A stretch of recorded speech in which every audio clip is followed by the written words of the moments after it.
Hi, this is Telugu politics. First step survey అని చెప్పేసి వాళ్ళు ఫస్ట్ స్టెప్ సొల్యూషన్స్ వాళ్ళు సర్వే ఇచ్చారు.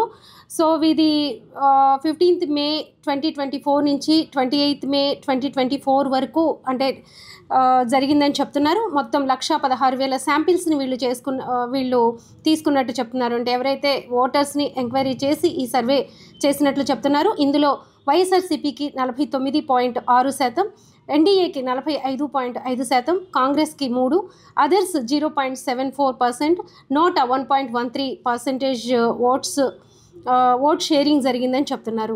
ఇక్కడ చూస్తే మనం వైఎస్ఆర్సీపీకి 114 నుంచి 124 ఇచ్చారు, ఎన్డీఏకి 50 నుంచి 62 వరకు, మళ్ళీ ఎన్డీఏలో టీడీపీకి 42 నుంచి 50, అలానే జనసేనకి 8 నుంచి 12, బీజేపీకి 0 ఇక్కడ ఇవ్వడం జరిగింది. అలానే టీడీపీకి అంటే పార్లమెంట్ చూసుకుంటే పార్లమెంట్ విషయానికి వస్తే వైఎస్ఆర్సీపీకి 17 నుంచి 20 వరకు, ఎన్డీఏకి 5 నుంచి 8 వరకు, టీడీపీ మళ్ళీ ఎన్డీఏలో భాగంగా టీడీపీకి 3 నుంచి 5 వరకు, జనసేనకి 1 నుంచి 2 రావచ్చు అని చెప్తున్నారు, బీజేపీకి కూడా 1 నుంచి 2 రావచ్చు అని చెప్తున్నారు. ఇక్కడ కాంగ్రెస్కి 0 ఇచ్చారు. పార్లమెంట్ అంటే వైఎస్ షర్మిల ఓడిపోతుంది అనేది ఖచ్చితంగా ఈ సర్వే చెప్తుంది. జెండర్ వైజ్ అయితే ఓట్ షేరింగ్ ఎలా జరిగిందంటే ఫీమేల్ వచ్చేసి 57% వైఎస్ఆర్సీపీకి వేస్తే ఎన్డీఏకి కేవలం 40% మాత్రమే వేశారు, అదర్స్కి 3% పోల్ అయింది. మేల్ పర్సంటేజ్ చూస్తే వైఎస్ఆర్సీపీకి చాలా తగ్గిపోయింది, 42% వేశారు కేవలం, ఎన్డీఏకి 51% వేశారు, అదర్స్కి 7% వేశారు మేల్. సో మొత్తంగా అంటే female and male vote sharing ఎలా ఉంది అంటే వైఎస్ఆర్సీపీకి 49.5% ఉంటే 45.5% టీడీపీకి అంటే కూటమికి ఎన్డీఏ కూటమికి ఉందని చెప్పుకోవచ్చు. అదర్స్కి కూడా 5% ఉంది. ఇక్కడ ఇక వీళ్ళు వచ్చేసి ఎస్సీ ఎస్టీ అండ్ మైనారిటీ ముస్లింలో వచ్చేసి దూదేకుల ఉంటుంది కదా, ఆ పర్సంటేజ్ వచ్చి వైఎస్ఆర్సీపీకి 67% వేస్తే ఎన్డీఏకి 26% మాత్రమే పడ్డాయి, అదర్స్కి 7% పడ్డాయి. ఇక్కడ మళ్ళీ బీసీ కమ్యూనిటీస్ నుంచి వచ్చి చూస్తే వైఎస్ఆర్సీపీకి 53%, ఎన్డీఏకి 44% వేశారు, ఓసీలు వచ్చేసేటప్పటికి వైఎస్ఆర్సీపీకి 20% మాత్రమే వేశారు, ఎన్డీఏకి 74% వేశారు, అదర్స్కి కూడా 6% వేశారు. అంటే ఓవరాల్గా చూసుకుంటే ఈ పర్సంటేజ్ అంతా వైఎస్ఆర్సీపీకి 49.6% ఉంది, ఎన్డీఏకి 45.5%, అదర్స్ 4.9% ఉంది. ఇలా అంటే ఈ ఫస్ట్ స్టెప్ సొల్యూషన్స్ సర్వే కూడా మనకి చెప్తుంది వైసీపీనే అధికారంలోకి రాబోతుంది అనేది క్లియర్ కట్గా చెప్తుంది.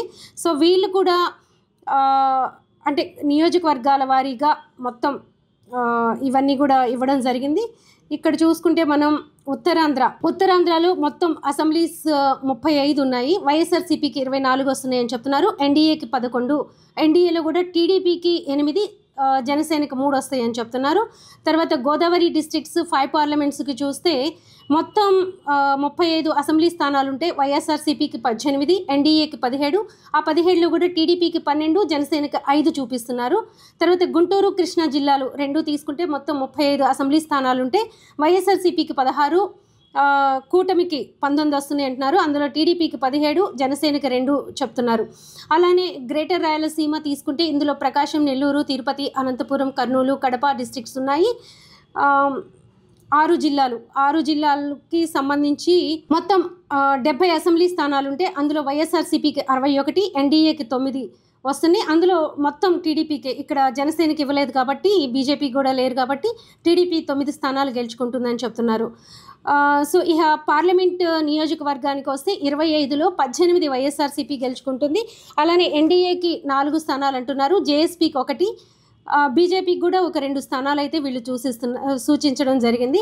సో ఇందులో చూసుకుంటే మనం శ్రీకాకుళం వైఎస్ఆర్సీపీకే, విజయనగరం వైఎస్ఆర్సీపీ, అరకు వైఎస్ఆర్సీపీ, విశాఖపట్నం వచ్చేసి వీళ్ళు టీడీపీ చెప్పారు. ఇంతకుముందు మనం క్యూ మెగా సర్వేలో చూస్తే అది బొత్స ఝాన్సీ గెలుస్తుందని చెప్పడం జరిగింది.